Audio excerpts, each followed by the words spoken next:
Question number 20 আমরা করছি। এ circle is inscribed in a square. Square মানে হচ্ছে হলো বর্গক্ষেত্র। স্কয়ার মানে হচ্ছে হলো বর্গক্ষেত্র। আর বর্গক্ষেত্রের ভেতরে আমরা একটা বৃত্ত, সার্কেল, বৃত্তকে ইনস্ক্রাইব ভিতরে আমরা ইয়ে করলাম, ঠিক আছে। এমন ভাবেই করব যাতে বৃত্তের যে পরিসীমাটা আছে বা যে সার্কামফারেন্সটা আছে সেটা যাতে বর্গক্ষেত্রের বাহুকে স্পর্শ করে, ঠিক আছে। আচ্ছা, এ circle is inscribed in a square if the length of the diagonal of the square, ঠিক আছে। স্কয়ারের ডায়াগোনালের লেন্থ, তাহলে স্কয়ারের ডায়াগোনালটা আমরা করছি। তাহলে স্কয়ারের ডায়াগোনালটা কি করলাম, এটা হচ্ছিল স্কয়ারের ডায়াগোনাল, এটা হচ্ছিল স্কয়ারের ডায়াগোনাল। কি বললো, if the length of the diagonal of the square, তাহলে স্কয়ারের ডায়াগোনালের length, the length of the diagonal of the square, তাহলে স্কয়ারের ডায়াগোনালের লেন্থটা আপনাকে কত দিয়ে দিয়েছে, 6√2।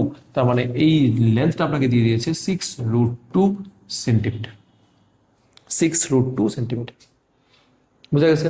দেন the radius of the circle, সার্কেলের রেডিয়াস কত হবে, মানে সার্কেলের ব্যাসার্ধ কত হবে, ভিতরে যে সার্কেলটা আমরা বানিয়েছি তার ব্যাসার্ধ কত হবে। তাহলে একটা কাজ আমরা করতে পারি, কি করতে পারি, আমরা প্রথমবারে ধরে নিই যে আমার বর্গক্ষেত্রের প্রত্যেকটি বাহুর দৈর্ঘ্য হচ্ছে 1। বর্গক্ষেত্রের প্রত্যেকটি বাহুর দৈর্ঘ্য কি হচ্ছে 1। তাহলে বর্গক্ষেত্রের কর্ণের দৈর্ঘ্যটা কি হবে, বর্গক্ষেত্রের কর্ণের দৈর্ঘ্যটা কি হবে, বর্গক্ষেত্রের কর্ণের দৈর্ঘ্যটা হবে a√2, যেখানে a মানে হচ্ছে প্রত্যেকটি বাহুর দৈর্ঘ্য। বোঝা গেছে। বর্গক্ষেত্র দিলাম, বর্গক্ষেত্রের প্রত্যেকটি বাহুর দৈর্ঘ্য আমি কত লেট করলাম, বর্গক্ষেত্রের প্রত্যেকটি বাহুর দৈর্ঘ্য আমি a ধরে নিলাম। তাহলে বর্গক্ষেত্রের কর্ণের দৈর্ঘ্য কি হবে, বর্গক্ষেত্রের কর্ণের দৈর্ঘ্য হবে a√2, কি হবে a√2। আর এই a√2 এর ভ্যালুটাই আপনাকে কত বলে দিয়েছে, 6√2। কত বলে দিয়েছে, 6√2। তারা বলে দিল the length off diagonal of the square, বর্গক্ষেত্রের কর্ণের দৈর্ঘ্য। আর বর্গক্ষেত্রের কর্ণের দৈর্ঘ্য থিওরিটিক্যালি কত হয়, a√2। তারা কত বলে দিল, 6√2। তাহলে বেসিক্যালি দুটো জিনিস তো সেম, ঠিক আছে। তাহলে a√2 ইজ ইকুয়াল টু আমরা লিখতে পারি 6√2। a√2 ইজ ইকুয়াল টু আমরা কি লিখতে পারি, 6√2। তাহলে a ইজ ইকুয়াল টু কি লিখতে পারি, a ইজ ইকুয়াল টু লিখতে পারি 6 সেন্টিমিটার। কি লিখতে পারি, 6 সেন্টিমিটার। তার মানে বর্গক্ষেত্রের প্রত্যেকটি বাহুর দৈর্ঘ্য কত বেরোচ্ছে, বর্গক্ষেত্রের প্রত্যেকটি বাহুর দৈর্ঘ্য বেরোচ্ছে 6 সেন্টিমিটার। এবার একটু ভালো করে দেখে নিন, ফিগারটাকে একটু অ্যারেঞ্জ করলেই হয়ে যাবে। ভালো করে দেখে নিন, এই যে এখান থেকে এতটুকু জায়গাটা হচ্ছিল 6 সেন্টিমিটার। এবার আমি এমনভাবে একটা, এই যে এটা ঠিক সমান্তরাল করে আমি এমনভাবে একটা লাইন ড্র করলাম, তাহলে এটারও কত হবে, 6 সেন্টিমিটার। Simple, 6 centimetre. এটা এটা যে বৃত্ত আছে, বৃত্তের ব্যাস হচ্ছে কিনা দেখো, এটা বৃত্তের 6 সেন্টিমিটার যে পার্টটা আছে এটা বৃত্তের ব্যাস হচ্ছে কিনা, অবশ্যই ব্যাস হচ্ছে। তাহলে এটা বৃত্তের ব্যাস হচ্ছে। আমি ধরে নিচ্ছি যে আমার বৃত্তের ব্যাসার্ধটা হচ্ছে হলো আর। আমি ধরে নিচ্ছি আমার বৃত্তের ব্যাসার্ধটা হচ্ছে হলো আর। তাহলে এই জায়গাটা হচ্ছিল আর, ঠিক আছে। তাহলে ব্যাস কত হবে, তাহলে ব্যাসটা হচ্ছিল 2r। আর আমি ব্যাসটা কত বের করেছি, 6 সেন্টিমিটার। বোঝা গেছে কিনা দেখো, একদম সিম্পল। তাহলে আমি লিখতে পারি 2r is equal to 6, therefore r is equal to কত হবে, 6/2। 6/2 মানে কত হচ্ছে, 3 সেন্টিমিটার। তার মানে বর্গক্ষেত্রের ভিতরে যে বৃত্তটাকে আমরা অঙ্কন করলাম তার ব্যাসার্ধ কত হবে, তার ব্যাসার্ধ হবে হচ্ছিল 3 সেন্টিমিটার। দেখুন বোঝা গেছে। আমি আবারও বলছি, ওরা কি বললো, এ circle is inscribed in a square.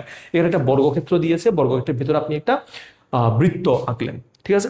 এবার বর্গক্ষেত্রের কর্ণের দৈর্ঘ্য আপনাকে বলে দিয়েছে, কত দিয়েছে, 6√2। ওরা দিয়ে দিয়েছে বর্গক্ষেত্রের কর্ণের দৈর্ঘ্য 6√2। তাহলে আপনি ধরে নিন যে বর্গক্ষেত্রের বাহুর দৈর্ঘ্য কত হবে। তাহলে বর্গক্ষেত্রের বাহুর দৈর্ঘ্য কত হচ্ছে, আমি ধরে নিচ্ছি আমার বর্গক্ষেত্রের বাহুর দৈর্ঘ্য হচ্ছে a। তাহলে কর্ণের দৈর্ঘ্য কত হবে, কর্ণের দৈর্ঘ্য হবে a√2। ঠিক আছে, সিম্পল। আপনি পাইথাগোরাস থিওরেমটা একবার ইউজ করে দেখুন। সে এটা নাম দিয়ে দিন a, এটা নাম দিয়ে দিন b, এটা নাম দিয়ে দিন c। তাহলে সিম্পল, পারপেন্ডিকুলার মানে লম্বের দৈর্ঘ্য cb স্কয়ার প্লাস ভূমি ab স্কয়ার ইকুয়াল টু কি বেরোবে, বেরোবে অতিভুজ স্কয়ার। অতিভুজটা কত হচ্ছে, ac স্কয়ার। আপনার কি চাই, আপনার এই অতিভুজটা চাই, কারণ অতিভুজটা এখানে কর্ণ। তাহলে আপনার এখানে SC ইকুয়াল টু কত হচ্ছে, √(cb square plus A B square.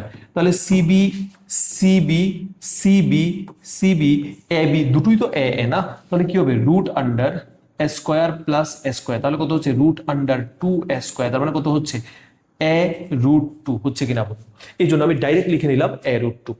তাহলে কর্ণের দৈর্ঘ্যটা কত হচ্ছে, কর্ণের দৈর্ঘ্যটা হচ্ছে এ রুট 2, আর সেই দৈর্ঘ্যটাই ওরা বলে দিয়েছে 6 √2। আমি দুটোকে ইকুয়েট করলাম, তাহলে এর ভ্যালু মানে কর্ণের দৈর্ঘ্য কত বেরোলো 6 সেন্টিমিটার, সরি বাহুর দৈর্ঘ্য কত বেরোলো 6 সেন্টিমিটার। তাহলে এই বাহুটার দৈর্ঘ্য কত 6। এটার সাথে যদি আমি সমান্তরাল করে একটা আরেকটা যদি একটা লাইন ড্র করি তাহলে সেটাও কত হবে 6।